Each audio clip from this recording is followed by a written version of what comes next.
திருச்செந்தூர் கோவிந்தம்மாள் ஆதித்தனார் மகளிர் கல்லூரியில் 2026-2027 கல்வியாண்டிற்கான மாணவர் சேர்க்கை நடைபெறுகிறது. கோயம்புத்தூர்ல ஏபிஜே அப்துல் கலாம் ஐயாவோட பேரில் centre for ethics and politics அதை உருவாக்குறோம். உள்ளாட்சி தேர்தலுக்கு நிறைய மனிதர்களை இங்கிருந்து நம்ம அனுப்புறோம். அவங்க உள்ளாட்சி பிரதிநிதிகளாக வர்றாங்க. குட் பாலிடிக்ஸை நம்ம சொல்லிக்கிட்டே வர்றோம். அதனால தான் நான் அடிக்கடி சொல்லுவாங்க, நாம மாறுவோம், மாற்றம் தானாக நடக்கும். ஸோ அதனால தான் நம்முடைய இந்த மூமெண்ட்டினுடைய கொள்கையே மாறுவோம், மாற்றுவோம். Let us also change to bring change. இந்த ரெண்டையும் செய்வோம். யாரு மீதும் வன்மம் கிடையாது. அதே நேரத்தில் நம்முடைய சமூக வலைதளத்தில் இருக்கக்கூடியவங்க நான் வாரியர்ஸ்னு சொல்லிங்க, you are the change agents. என்னை பொறுத்தவரை ஒரு மாற்றத்தை கொடுக்கக்கூடியவங்க நீங்கள். சண்டை களத்தில் சண்டை போடுறது நம்ம வேலை இல்லைங்க, மாற்றத்தை கொடுக்கக்கூடியது நம்முடைய வேலை. கடந்து வந்த பாதையை திரும்பி பார்க்கும் பொழுது கொஞ்சம் சந்தோஷத்தோடு, அதே நேரத்தில் யாரெல்லாம் கைப்பிடிச்சு இவ்வளோ தூரம் கூட்டிகிட்டு வந்தாங்களோ அவர்களுக்கு நன்றி உணர்வோடு, நம்ம முன்னாடி செல்லக்கூடிய பாதை இதுவரை வந்த பாதையிலிருந்து கொஞ்சம் மாறுபட்டு இருந்தாலும் நம்முடைய அனுபவத்தை வைத்து அதற்காக யாரையும் திட்டி தீர்க்கணும்னு அவசியம் இல்லை. சமூக வலைதளத்தில் நாம் ரொம்ப ரெஸ்பான்சிபிளாக இருப்போம். தமிழ்நாட்டில் நிகழக்கூடிய பிரச்சனை, என்ன கமெண்ட் வேணாலும் யார் வேணாலும் போடலாம், பேசலாம். மைக்கே முன்னாடி இருக்குது, நான் பேசிட்டு போயிடுவேன்னு நினைக்கிறீங்க. பாதிக்கப்படுறவங்க பின்னாடி ஒரு குடும்பம் இருக்குது, குட்டி இருக்குது, குழந்தை இருக்குது, அவங்களுக்கும் ஒரு தனி அடையாளம் இருக்குது. அது என் சைட்லேருந்து தெரியாமல் ஏதாவது தவறு நடந்திருந்தாலும் கூட, என்னை ஆதரித்து செய்பவர்கள் ஏதாவது தவறு செய்திருந்தாலும் கூட அதற்காக இந்த நேரத்தில் நான் மன்னிப்பும் கேட்டுக்கிறேன். இப்போ இருந்து நம்முடைய பாதை, முன்னாடி செல்லக்கூடிய பாதை என்பது மக்களுக்கான பாதை, ஒரு பாசிட்டிவான பாத். காமன் மேன் பாலிடிக்ஸை நம்ம பில்ட் பண்ணுறோம். ஃபவுண்டேஷனோடு மேலே வரப்போகிறோம். தமிழ்நாட்டை எல்லா இடத்திலும் கூட கீழிருந்து மேலே வரை அந்த மாற்றத்தை கொண்டு வர போகிறோம். அதனால தான் நான் இன்ஸ்டாகிராம் லைவ்ல வந்தேன். ஒரு புதிய தலைமுறையை நம்ம அரசியலுக்குள்ள கொண்டு வரணும். அவங்களை ஒதுக்கி வைக்க முடியாது. ஏன் அப்படி ஓட்டு போடுறாங்க, ஏன் அப்படி ஓட்டு போடுறாங்க கேட்க முடியாது. They are hungry for change. மாற்றம் வேண்டும் என்று துடித்துக் கொண்டிருக்கின்றார்கள். உடனே நடக்கணும். யூரோப்பியன் கண்ட்ரி போகிறாங்க, டூர் பார்க்குறாங்க, சோஷியல் மீடியாவில் பார்க்குறாங்க. தமிழ்நாட்டில் ஏன் நாளைக்கு காலையில் நடக்கலைங்க? அதே நேரத்தில் நம்முடைய பெரியவர்கள் எத்தனையோ பேர் நான் பார்க்குறேன். வயசான நம்முடைய பெரியவர்கள் நடந்து போகிறதுக்கு கூட இன்னைக்கு ஒரு பார்க் நமக்கு கிடையாது.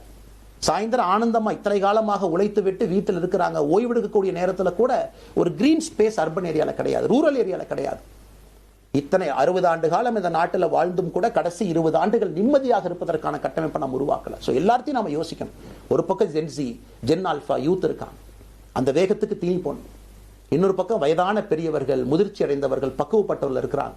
அவங்களுடைய கடைசி காலத்தை பக்குவமாக வாழ்வதற்கான வசதியை நாம் ஏற்படுத்தி கொடுக்கணும். அதனால் ரொம்ப நேரம் நான் பேசிக்கிட்டே போலிங்க. அதனால் நிச்சயமாக வருகின்ற காலத்தில் நிறைய பேசுவோம், நிறைய விஷயங்களை நாம் பேசுவோம், நிறைய விஷயங்களை பகிர்ந்து கொள்வோம். அதனால் நிச்சயமாக நமக்கு நல்லது நடக்கும். இன்னொரு கேள்வி கேட்டிருக்கீங்க, ஏன்னா நான் பேச பேச அது அப்படியே மேலே வந்துட்டு இருக்கேன். எனக்கு இது புதுசுங்க, அப்படியே நானும் மேனேஜ் பண்ணி பேசிகிட்டு இருக்கேன். உங்களுக்கும் பிரதமருக்கும் இருக்கக்கூடிய முடிவு, நம்முடைய பிரதமர் மோடி அவர்கள் நம்முடைய பிரதமர், அந்த கௌரவம் இருக்கும். ஆனால் பாரதிய ஜனதா கட்சியிலிருந்து ஒரு விஷயத்தை நம்ம டிஸ்அக்ரி பண்ணுறோன்னா கம்பீரமாக ஸ்ட்ரெயிட்டாக நம்ம டிஸ்அக்ரி பண்ணுவோம். 3 மொழி கொள்கை சமீபத்தில் கொண்டு வந்திருக்கக்கூடிய டைம் டேபிளில் மாற்றம். 2029 தான் 9ஆம் கிளாஸ் பசங்க 3வது மொழியை படிச்சிருக்கூடாது. 2020 மாற்றிய பொழுது நான் குரல் கொடுத்தேன். அதில் எந்த மாற்று கருத்தும் இல்லை. நாம் அப்போஸ் பண்ணுறதுக்காக யாரையும் அப்போஸ் பண்ண மாட்டாங்க. எதிர்ப்பதற்காக நம்முடைய அரசியல் கிடையாது. எப்படி திமுகவை பார்க்கின்றோமோ, எப்படி அதிமுகவை பார்க்கின்றோமோ, எப்படி டிவிகேவை பார்க்குறோமோ, எப்படி அண்ணன் சீமான் அவர்களை பார்க்குறோமோ, எப்படி அண்ணன் அன்புமணி அவர்களை பார்க்குறோமோ, எப்படி இங்கே இருக்கக்கூடிய எல்லா தலைவர்கள், அண்ணன் ஜி.கே. வாசன் அவர்கள், ஏசி சண்முகம் அவர்கள், பாரிவேந்தர் அவர்கள், ஜான் பாண்டியன் அவர்கள், எல்லா கிருஷ்ணசாமி ஐயா அவர்கள், ஐயா வைகோ அவர்கள், அம்மா பிரேமலதா அவர்கள், எல்லா தமிழகத்தில் இருக்கக்கூடிய எல்லா அரசியல் கட்சியினுடைய தலைவர்கள் எப்படி பார்க்கிறோமோ அப்படித்தான் நான் பாரதிய ஜனதா கட்சியை பார்ப்பேன். அதற்காக நம்ம போய் ஒரு வன்மமோ எதுவும் கிடையாது. கட்சி அவங்க கொள்கையை அவங்க முன்னிறுத்த போறாங்க. நம்ம இயக்கத்தினுடைய கொள்கை, நம்ம கட்சியினுடைய கொள்கையை நம்ம முன்னிறுத்த போறோம். யாருக்கும் நாம் போட்டி கிடையாது. மக்கள் முன்னாடி தரம் பார்த்து மக்கள் நம்மை தேர்ந்தெடுப்பார்கள் என்கின்ற நம்பிக்கையோடு மக்கள் முன்னாடி நம்ம நிற்கிறோம். அடுத்து இன்னொரு கேள்வி கேட்டீங்க, அமித்ஷாஜி அவங்களை நீங்கள் பார்த்தீங்க, ஃபோட்டோலாம் வந்துச்சு, என்ன விஷயம் அப்படின்னு.